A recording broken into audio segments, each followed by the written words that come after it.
Hai semua, selamat datang. Pernah tak anda tengah buat kerja, tiba-tiba je, tanpa amaran, fikiran anda macam kena tawan dengan imej satu makanan. Mungkin sekeping pizza yang kejunya meleleh atau donat yang berkilat. Ia bukan lapar yang biasa-biasa kan? Tapi satu desakan, satu keinginan yang kuat sangat sampai susah nak fikir benda lain. Inilah fenomena yang kita panggil food craving atau keinginan makanan. Benda ni semua orang rasa, tapi misteri di sebaliknya, sangat mendalam. Jadi dalam perkongsian kali ni, kita akan jadi macam detektif. Kita akan siasat sama-sama misteri yang berlaku dalam badan dan minda kita setiap hari. Kenapa kita teringin sangat nak makan sesuatu? Dan lagi penting, boleh tak kita faham dan kawal benda ni? Cuba bayangkan situasi ni. Anda tengah fokus, balas email, tiba-tiba pop, muncul imej biskut chip coklat yang baru keluar dari oven dalam kepala anda. Anda boleh bayangkan teksturnya, rangup kat luar, lembut kat dalam. Anda macam boleh bau wangi dia. Perut anda mungkin tak berbunyi pun, anda mungkin baru je lepas makan tengah hari. Tapi keinginan tu terasa sangat nyata, sangat mendesak. Kenapa biskut? Kenapa sekarang?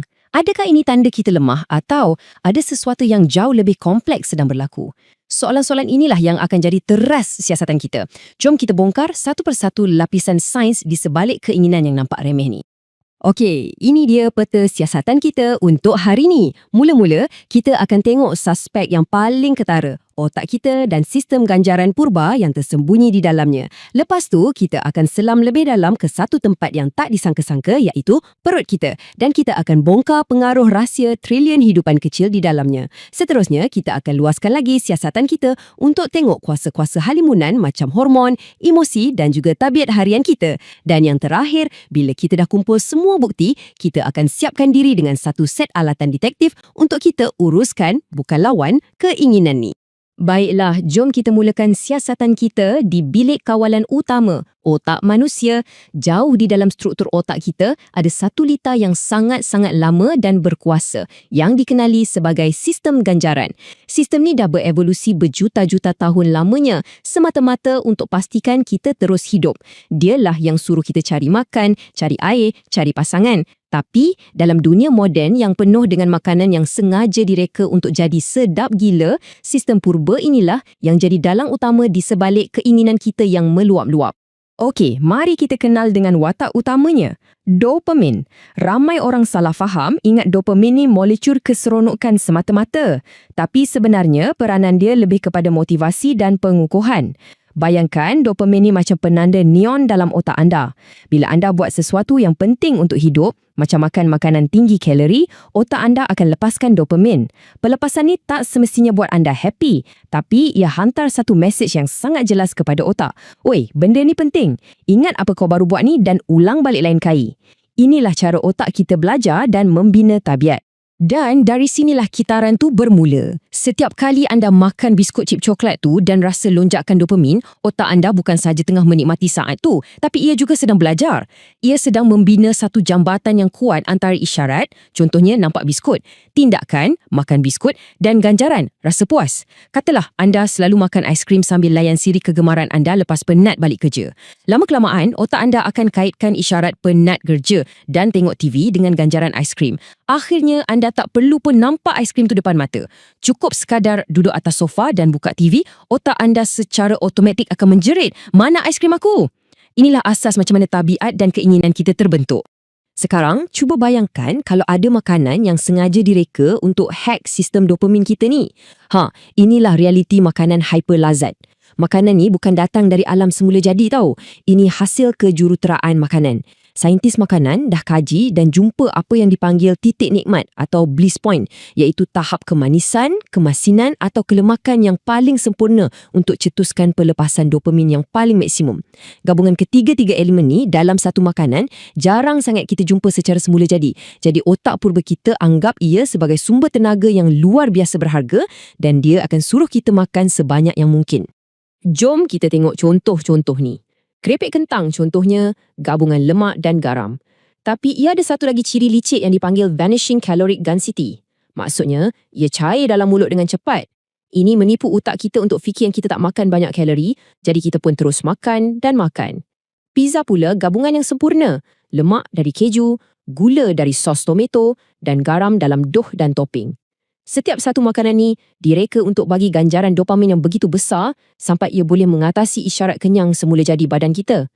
Inilah sebabnya kenapa kita boleh habiskan satu bekas aiskrim walaupun dah kenyang. Setakat ni kita asyik salahkan otak sebagai suspek utama kan? Tapi macam mana-mana cerita detektif yang best, mesti ada plot twist. Siasatan kita sekarang membawa kita ke satu lokasi yang kita tak jangka. Jauh dari kepala kita, usus. Rupa-rupanya perut kita ni bukan sekadar paip pencernaan yang pasif. Ia adalah satu ekosistem yang hidup, penuh dengan kecerdasan dan ada talian terus ke otak kita. Jom kita siasat rakan subahat yang mengejutkan ni. Okey, gambar ni menunjukkan satu lebuh raya maklumat yang super sibuk antara usus dan otak kita. Ia dikenali sebagai paksi usus otak. Dan ini bukan jalan sehala ya. Maklumat mengalir tanpa henti dalam dua-dua arah melalui saraf, hormon dan macam-macam isyarat kimia. Saraf kebesar yang hubungkan kedua-duanya ialah saraf vagus. Dan yang paling menarik, lebih kurang 90% isyarat yang lalu kat saraf vagus ni datang dari usus ke otak tau, bukan sebaliknya. Ini bermakna usus kita sentiasa bersembang dengan otak kita, laporkan apa yang berlaku di dalam. Sebab hubungan yang sangat kompleks inilah, saintis sekarang dah mula panggil usus kita sebagai otak kedua. Petikan ni merumuskan satu penemuan yang betul-betul luar biasa. Lidah kita ni, dia cuma boleh kesan rasa asas je. Manis, masin, masam, pahit, umami. Dia macam pengawal keselamatan kat pintu depan bagi penilaian awal. Tapi penilaian yang sebenar ialah usus kita. Usus kita ada sensor khas yang boleh kesan kandungan nutrien sebenar dalam makanan. Berapa banyak kalori, lemak, protein.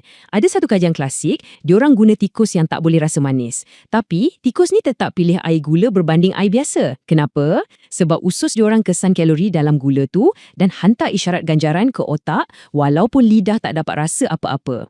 Ini membuktikan usus ada kuasa untuk bentuk pilihan kita berdasarkan apa yang badan perlukan. Dan sekarang kita sampai ke bahagian yang paling wow. Usus kita ni sebenarnya rumah kepada lebih kurang 38 triliun mikroorganisma, kebanyakannya bakteria. Komuniti ni kita panggil microbiome. Jumlah dia lagi banyak dari sel badan kita sendiri. Dan diorang bukan penumpang saja-saja. Diorang ni kilang kimia yang aktif. Bakteria yang berbeza, diet dia pun berbeza. Ada yang suka serat, ada yang suka gula, ada yang suka lemak. Jadi, bila populasi bakteria yang suka gula jadi dominan, diorang boleh hasilkan isyarat kimia yang masuk dalam darah kita sampai ke otak dan secara langsung pengaruhi mood dan tingkah laku kita. Diorang boleh buat kita rasa resah atau murung sampailah kita bagi makanan yang diorang nak. Ia seolah-olah macam kita ada komuniti penyewa dalam perut kita dan diorang bayar sewa dengan mempengaruhi apa yang kita teringin nak makan.